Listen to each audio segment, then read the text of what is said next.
ஈஸியான மெத்தட்ல 2 மணி நேரத்துல மண் சட்டியை பழக்கி சமைக்க ஆரம்பிச்சிடலாம். இந்த மாதிரி பழக்கும் போது லைஃப் வருமா அந்த டவுட்லாம் வரவே வேண்டாம். ஒரு விரிசல் கூட வராது அவ்வளவு சீக்கிரம். ரொம்ப இருக்கு அப்படியே இருக்கும். கண்டிப்பா இந்த மாதிரி ட்ரை பண்ணி பாருங்க. மண் சட்டி வாங்கிட்டு வந்த உடனே அரிசி கழுவின தண்ணி இருக்கு இல்லையா, அது கூட ஆட் பண்ணிக்கலாம். அப்படி இல்லைன்னா சாதம் வடிச்ச தண்ணி, இது ரெண்டுத்துல எதுவா இருந்தாலும் போட்டு ஒரு மணி நேரம் நல்லா ஊற வச்சிருங்க. அரிசி கழுவின தண்ணியும் இல்ல வடிச்ச தண்ணியும் இல்ல அப்படின்னா நல்லா முழுகிற அளவுக்கு தண்ணி ஃபில் பண்ணிட்டு அதுல ஃபுல்லா போட்டு விட்டுருங்க.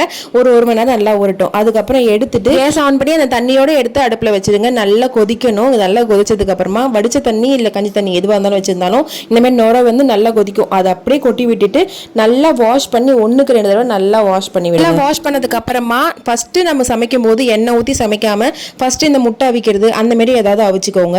அப்படி இல்லைன்னா ஏதாவது காய்கறி அவிக்கிறது அந்த மாதிரி ஏதாவது வச்சுக்கோங்க. எதுவுமே இல்லாத பட்சத்துக்கு சும்மா வெறும்னே ஒரு தண்ணி போட்டு நல்லா ஒரு கொதி வச்சுக்கோங்க. நல்லா கொதி வச்சதுக்கு அப்புறமா நீங்க நார்மலா யூஸ் பண்ணிக்கலாம். நான் ஃபர்ஸ்ட் எடுத்தது முட்டை அவிச்சேன். அதுக்கப்புறமா நார்மலா ஆயில் போட்டு சமைக்க ஆரம்பிச்சிட்டேன். இதே போலவே வீட்டில் நீங்களும் ட்ரை பண்ணி பாருங்க. இந்த வீடியோ பிடிச்சா லைக் பண்ணுங்க. சேனலை மறக்காம சப்ஸ்கிரைப் பண்ணி வச்சுக்கோங்க. நெக்ஸ்ட் ஒரு வீடியோ பார்க்கலாம்.